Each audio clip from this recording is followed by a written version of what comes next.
What is going on, everyone? Welcome to episode 7 of the Littleroot Record. I'm joined by a very special guest, one of my best friends playing VGC, and New England GOAT, Jacob Lintner. Jacob, how are you?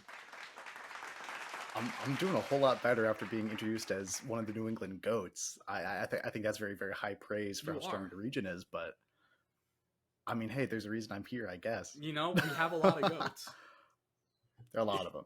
The Mount Yeah, it Rushmore of New is. England is Tell us about 20 yourself, people. I, at least. my name's Jacob Lintner. Yeah. Um, my name is Jacob Lintner. I go by Linty online. I've been playing VGC since like near the end of Sword and Shield. I started up near the end of 2020, so series or 2021 rather. So series 10, series 11 in Sword and Shield, but really you kind of took things into high gear once Scarlet and Violet came out. Past year is my first full season competing at regionals and plenty of local events we have up here too. And I got my Worlds invite, and I feel just incredible about that. Um, Favorite Pokemon, Screamtail, definitely one of them. Favorite to use competitively, and Sandshrew as well. And I'm so happy for how the season has gone, and happy to be here with you, of course, Angela.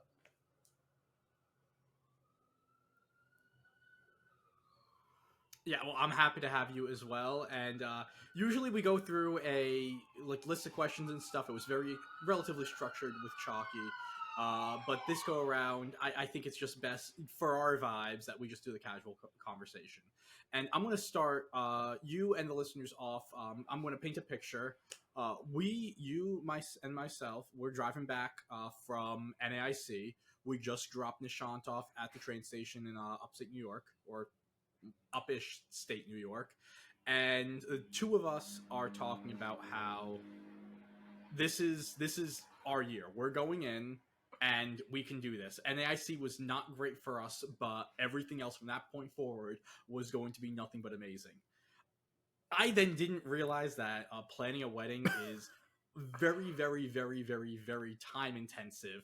So I dropped out of that.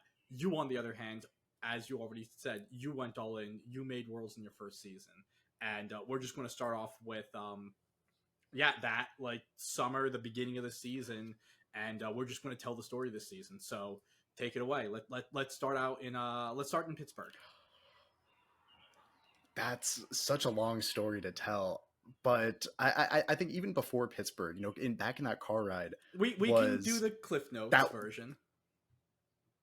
Yeah, we'll figure it out. But that was the training arc leading up to Pittsburgh. Seeing the World Championships, having to watch that from my home. Watch that from my apartment. That's something that I just don't want to do again. I want to be there, and that was what we had talked about too. Is getting to that point of not just consistently placing in locals and getting points from regionals, but actually getting to the biggest stage and performing there. And so at Pittsburgh, I was so ready. I brought such a cool team. I was using Galarian Moltres and Klefki and Azumarill. I felt like I really had the call. I played Pengy, another Boston local, round one of that event, and I got a little bit lucky, of course, to be able to walk away from that one. But the rest of that event did not go the way that I had hoped. I ended up going 5-4. I bubbled out of points, and that I thought was going to be kind of the last straw. That I was like, okay, I'm done losing. We're going to beat the mid allegations at Peoria, and then I went 4-5 at Peoria. In part because I got flinched 11 times in my round 9 at Peoria. And there's not much you can do if a Scarf Landorus is just going to click Rock Slide in front of your Iron Hands, for 6 turns at the beginning of a game. But that was the final straw. That's when I decided from here on out, I'm prepping, with everyone that I can, putting all the time that I can into these major events. I am going to be, preparing not only with friends but against friends, against some of these great players. I already mentioned Pengy, another Boston local who helped me a ton at preparing for my 3rd regional of the season, still without points at a major to this point. But Pengy and I built a killer Brambleghast team that, Angela, I know you're very familiar I with was as well. there. Yeah. In the car ride So back the from story another behind local. Yeah, yes, you got it. You got it. as I was gonna say, as Pengy was realizing that the call for that event was Bramblegas, in the corner of my eye, I could see the horror on his face, and as his face, like that Lovecraftian, like Cthulhu esque, like horror was hitting him. In the rearview mirror, I just saw your shit-eating grin getting wider and wider because you realized that the Pokemon that you were yelling at all of us about for months was about to be the call, Absolutely. and Toronto really was like the start of everything for you. Yeah, Toronto really felt So if like you want, that was my breakout. That was Pengy and I built this incredible team together. It was Bramblegast. It was the first time I'd used hyper offense at any event, really. I had played a lot of just like slow control balance. I brought screens to uh, Pittsburgh and Peoria. I use Screamtail on every team that I can in every format that it's good in. But bringing Bramblegast hyper offense, not only was I using finally a good team that I built with a great player and a great friend, but it was a team that was full of good Pokemon, which is just feels like the simplest thing is just use good Pokemon. It's going to be easier to play the game, but that's not always the case. It doesn't always click that, oh, if I just use Fluttermane, Hisuian Arcanine, Tornadus, I'm going to have a lot better time than if I try to squeeze on, a Grimmsnarl and double setup Mons and just a bad Landorus. It's it felt so good to be able to win games quickly, to have the time to cool down between rounds. That event, I didn't end up making day two. I went 6-3. I ended up going 5-3 and then winning my last round, so didn't even have the win in option there. But I knew at that event that I was playing extremely well and that I could actually compete against some great players. And of course, with the support system that I had kind of built up from that point too. And from there, I feel like I really felt my groove. That was near the end of Regulation D. So Reg E, I think that's where everything kind of clicked for me. Was I don't have to do everything myself. I was really committed up to that point to building my own teams and to you know not always trying to do everything just on my own, but really I I think it was just a lack of trust in my judgment of teams that led me to you know either working with friends or honestly just finding a good team and just ripping that. And so talking about Regulation E, that's when I found Rinya, and that was my calling card for a good 3 months. Basically, the entirety of that format, I just spammed Rinya at every single it's event all I you went ran. to. Um, it's all I ran. It was so good because it's everything that I loved about Pokemon. It's your speed control, a lot of priority moves. You have Trick Room option. You just have a bunch of bulky Mons too with the Assault Vest Heatran on that team. It just felt so incredibly strong to bring to pretty much every matchup, and it gave me the room to if I needed to outplay my opponent, I had that. It was the quintessential good Pokemon on a good team, and I ended up doing very very well. That was I won uh, a Premier Challenge in that time. I got points at pretty much every event that I went to, PCs and MSSs.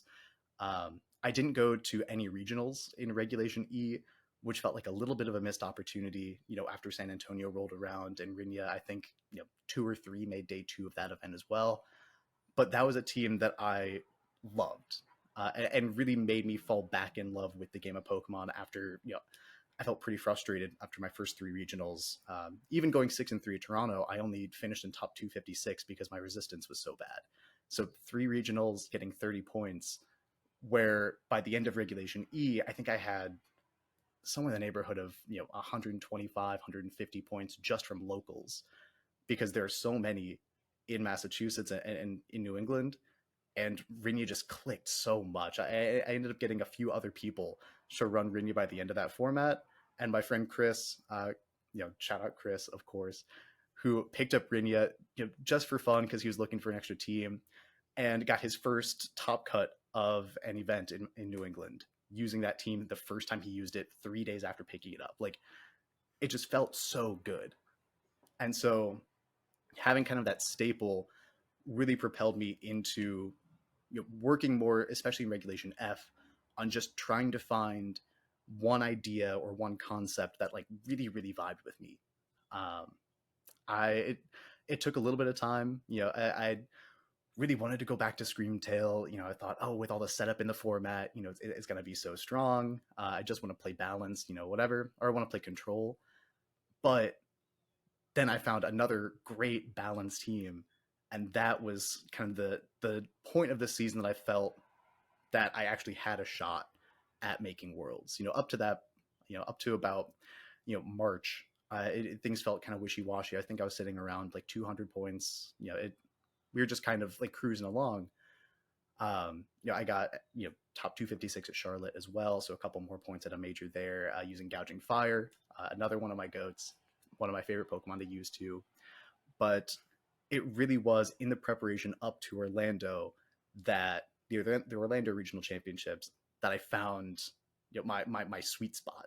And I think Angelo, you're also in that same group. The people that I've worked with to Yep. again just take another great team. And for a bit make it our own. I was working with Keon, another one of our friends, who brought up the idea initially of using Scott Iwafuchi's balance team, the Porygon 2, Roaring Moon, Landorus Incarnate, Incinemungus, and Golden Go. And that team, that if Rinya brought me back into the game That of clicked for Pokemon, all of and us. exactly, like, Rinya made me excited to play Pokemon again. The Iwafuchi balance team opened my third eye. I felt just so in control of every game because none of the Pokemon would ever faint. They were all so bulky, and it was my favorite thing. And so we worked, Kian and I worked for a good 2.5 weeks leading up to Orlando, just grinding this team, making sure we knew our matchups inside and out. Keon did so much of the legwork. I reached out to Scott, got a ton of help from him. And again, I sent Scott a message after the event, but so kind in helping us figure out the team. Lending us his Roaring Moon EV spread and a couple others. I think the Amoonguss, the Incineroar as well, to let us use that team to its fullest potential. Because that Roaring Moon, let me tell you, that Roaring Moon on the Iwafuchi team, so good.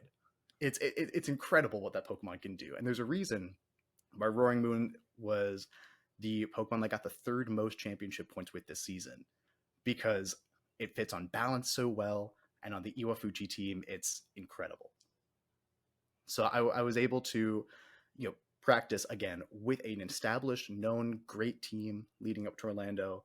I got a ton of prep, ton of help from all of my friends, both practicing at in-person events and then just working on matchups online. And once we got to Orlando, as soon as I won my round one, and as soon as I did that, it was beating an Entei, Chen Pao, Dragonite, Specs Flutter, just a very, very offensive team that, a lot of times can just overrun even the most well-built balance teams. Once I had that win under my belt, I knew, I knew I was going to be able to do something at Orlando. Everything just felt so good that day. It's also the first regional I went to after getting classes, so I think there's something there, makes you smarter. But Huge. for that event, it's a huge buff. It's honestly such a huge buff, as being able to see the screen as you're clicking your moves. It's crazy. But going through that event, day one, Roaring Moon I knew was my MVP in pretty much all the practice that I had done.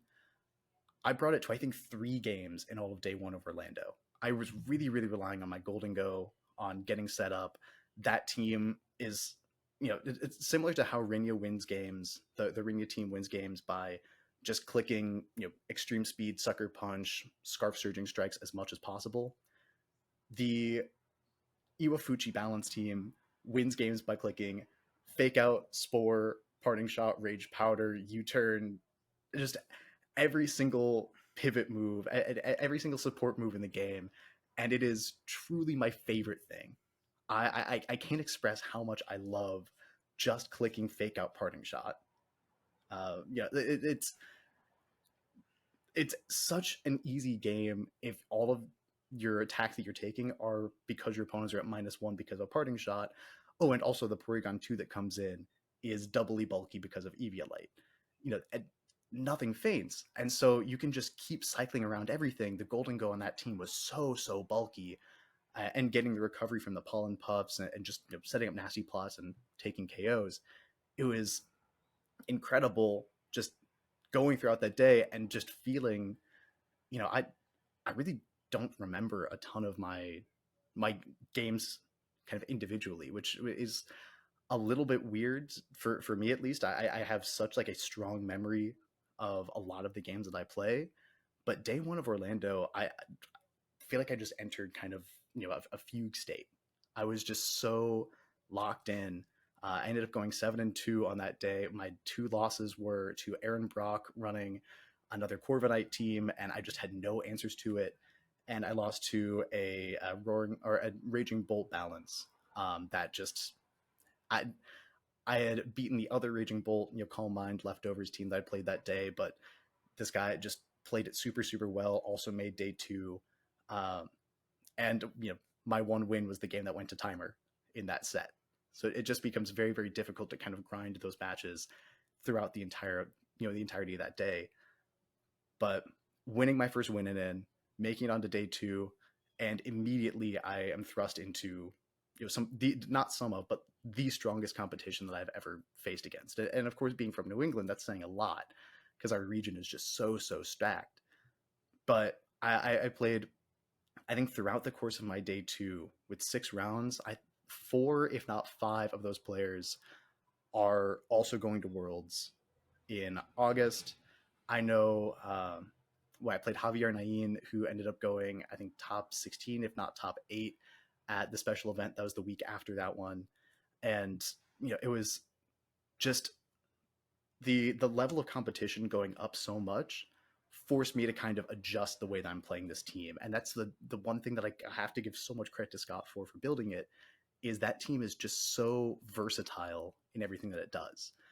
I brought Roaring Moon to 3 games all of day one, and I think there were maybe 4 games in all of day two that I didn't bring Roaring Moon to because it was just so important for the Firewater grass cores that were everywhere at the end of Regulation F. It was just beating all of the ogre pawns that I ran into. It was putting in work against Raging Bolts, even though I was Terra flying with acrobatics. I could take one hit from them and just knock them out with a knockoff. Just so incredibly strong. And playing against some of these great players, my one loss in day two was against Ben Grismer, who is another New Englander, another one who we're very proud of going to Worlds too. And that was really the moment that, number one, I knew that Worlds was a possibility for me. And that's where I learned, I can play at that level. I still haven't gotten back to that level I was playing at day two. I went 5-1 in day two, 12-3 overall at that event, and finished in the top 16, which is just so much better than I could have ever imagined going into that weekend. I think it's still the second biggest regional that's ever been held, and to be able to walk out of there. I think it it is the second largest. I think so. It was behind Charlotte, and then Bologna, that was a special event. Yeah. So that's the thing with the special events. That's I found out. So they're free to enter. Like there's no like how we have to pay like $60-70 to enter these regionals. Special events, they're free to enter. So pretty much everyone enters them. And then if you don't show up, it doesn't matter because you aren't losing out on money. So while Bologna, by entrance had the most, when you went by people actually I think only 2/3 of the people actually showed up. So one of those things, like when you look at some of the special event attendance numbers, it could the registration number, it's a little fake. If we could, if the US players could just say that they're going to a regional and not have to put $70 down, I think I would have registered for every regional. I didn't go to any this year, just in case. Absolutely. Yeah, just to boost the numbers up. Yeah, at NIC we were Yeah. less than 20 people away from hitting the next kicker. You just do stuff like that. Yep.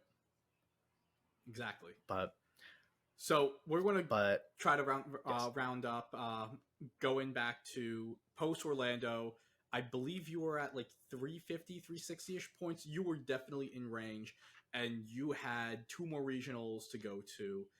And both Reg G regionals, or one Reg F, one Reg G, or am I off? Was it just one I regional? went to it was one regional and then NAIC, which was Okay, Indianapolis, which was the first in Reg G, and then NAIC.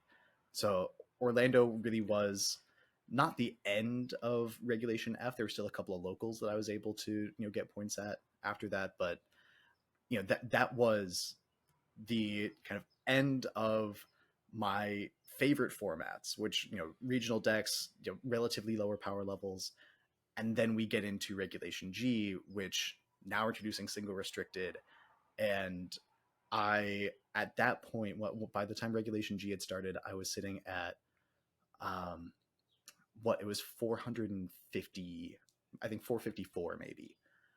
Um, yeah, so I still needed, I still need just a few more. Um, I ended up being able to finish second at a Premier Challenge right before Indy, and Indy, another event that I went 6-3 at and finished 134th overall, just like Toronto. Just only got 30 points for that, which because I got my invite afterwards, I can laugh about, but at the time was so crushing. Just to have resistance play that role, if I were two spots higher at both Indy and Toronto, I would have had my invite after that event. I wouldn't have had to stress about anything. But after Indianapolis, I was still sitting at 487, something like that. Basically, I just needed to win a Premier Challenge to get to that point. And that was when I decided we're locking in. It's Screamtail's time to shine. She's coming back out of the team builder and into the tournaments. And that's how I'm going to get my invite, was at a Thursday night local event. Shout out Tom for hosting that one. A Premier Challenge that was at 7 p.m. Best of one Swiss, best of three top cut. And I got that. The way that Tom tells the story is as soon as I got the bye round one, he knew I was getting my invite. He knew that there was nothing that was going to stop me with a 1-0 advantage just going into round two, which, I mean, credit to him. He had a lot more faith in me than I did. But Screamtail, Specs Terapagos, Chiyu, those guys are just so strong whenever Chiyu hits all of its moves. And I had Tornadoes on that team too. So if we hit our moves, we were chilling in that event. And it just felt like, of course, that was the event that I ended up winning the Premier Challenge. I got my invite. We got Boba Tea after. It was so incredible. And it really felt like a very fitting end cap to this entire run, was going back to our Thursday night locals, where I started getting my weekly practice that we were running. We've been at a few different shops, but the Thursday night Boston area locals are so incredibly valuable, both for me and for everybody else who attends, and they will always hold such a special place in my heart for both getting me out of my apartment and getting to play Pokemon on a regular basis against other great players, and to continually have to improve myself because everyone else who's playing at these events too every single week is also getting so much better every single week. These are all players who are very familiar with me and my play style, and so I have to continually get creative just to go 500 at these events. And so being able to lock that up just a little bit north in Belmont, Massachusetts, was such a great time.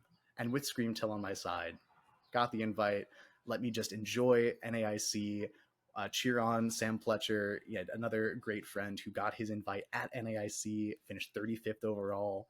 Guy's so good. But thank God. just to enjoy that weekend, and thank God, I never had a doubt. The history books will say I never had a down Sam. Don't talk to anyone that I spoke to that entire weekend who I talked to just about how stressed out I was for him, but he was so calm.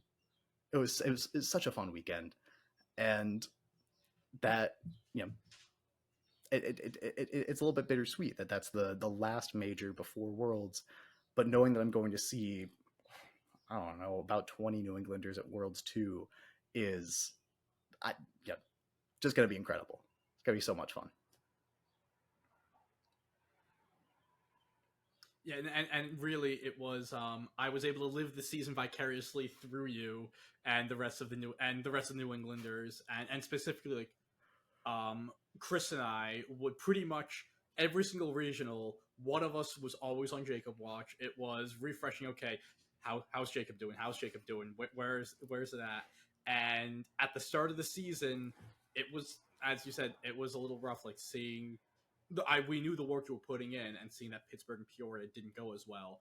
And when we saw you go that 6-3 in Toronto, we were like, okay, our goat might have something, and really like you didn't stop My and you put in so much work, and this is like I'm doing my best not to like tear up and cry, uh because like this is an emotional thing for me as well. You're one of my closest friends playing this game, and to see your success is just amazing. That's why I wanted you on here to tell the story of your success, and going and getting it with Screamtail, getting that last that those last points with it's just so poetic.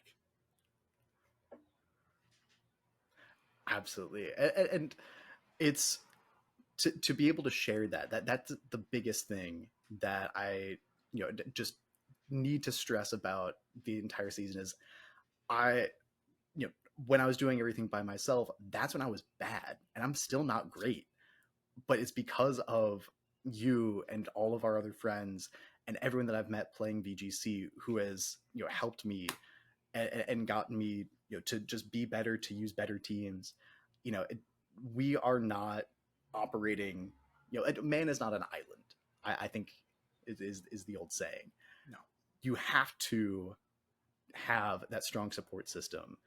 So whether it's the friends I've made playing in locals, which, going back to the first local I ever went to was playing you, Angelo, twice, and Nishant twice in the same event out of 10 people. That was, you know, you, just you couldn't let me win the match that actually mattered. Well, no, you ended up getting it back later. I'm pretty sure. I think we just traded wins like for the last 2 years. I think no, you and I have been trading, but like we've only played each other once in Top Cut, and you won the Top Cut, so that is the one that truly matters. Like we've traded blows in Swiss, but Swiss, when we both make cut at the end of those Swiss matches, does it really matter who won or not? That's how I look. I mean, I still think it matters. Yeah, I think for pride more than anything else. Fine. I think it's pretty even overall. I don't know. I don't think either one of us has ever won 2 games in a row against the other. No, I don't think so. No, wait, you did. But... No, you did. Because you beat me at GU when you were running your Diplin team, and all you did was tell dad jokes the entire time. It was miserable. And then the following, Chalky's MSS back in February, when we ran the exact same team, and you won the coin flips. But outside of that, like but like that's the thing. It's like we were able to run the same team at an event. Both of us finished top 8. It was a team that I was happy to like be able to like build it and run it with you at the event. Outside of the fact that we knew if we ever faced each other, it was going to be the most like speed tie like best of 3 we'll ever play in our lives. But yeah, it's just being a part of it. Well, you also, I think you definitely understood the mirror better than I did, but still, it was losing your flutter turn. That entire day was just flutter mirrors, because I think everyone just decided that Specs timid flutter was the way to go. Like I think I spid tie you, absolutely. Zach Weed. I think Alec May was running max speed flutter that day. Like it was all of New England shares like 3 brain cells. And it's just bouncing And around we're every single glad that those person 3 with the brain exact same cells. information. Yeah. And I'm very glad that these brain cells got you and everyone else in New England, but especially you, your world's invites. So we are going to be wrapping up. Before we go, first, any shout outs? Man, the thing is, there's so many people that need to be thanked. Again, all of the friends that I've made, it's hard to list out everyone individually because I know I'm going to not say every single name. But for people that I built teams with and played with, throughout events and locals, majors, Keon, Pengy, Anthony, you, Ro, Chris, Jay, the entire way. My fellow New England Worlds competitors, especially Sam and Chase Mateo, another guy who I got to play in day 2 with at Orlando. Just the entire scene. Our tournament organizers, of course, I can't forget those guys. We got Chalky, Gabby, Tom, and Leaf, especially those ones. Cheese, of course, for running the very best tournaments that New England has to offer. Just such an incredible region to be a part of. And again, can't stress enough, I would be nowhere in this game or in this community without all the friends that I've made. They both supporting me through going negative at regionals and just being in ruts in team building and in playing, and in helping me get better by continually making every single game I play in even more difficult than the last time. They're just there's no way that you can overstate the importance of having strong connections with other players if you do want to take your game to the next level. And well, I thank you for the kind words from me and the rest of the New England community. Also, any socials you want to plug before we head out? Oh man, I honestly am not that active on socials. You can follow me on Twitter at the Jacob Lintner.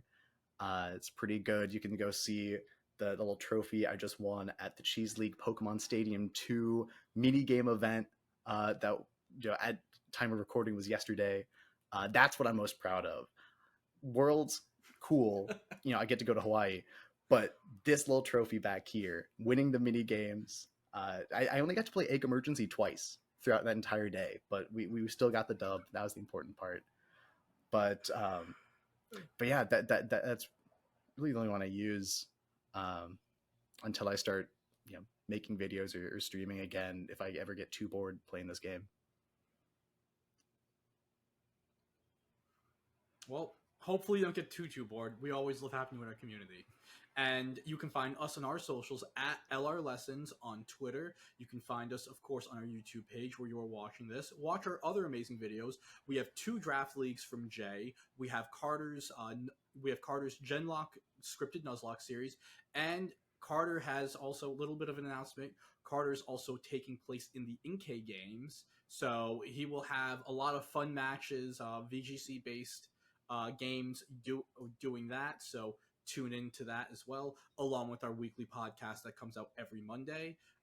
Make sure to like, comment, subscribe, and comment why you love Screamtail. Thank you very much. Thank you, Jacob, for joining us, and thank you, listeners, for watching.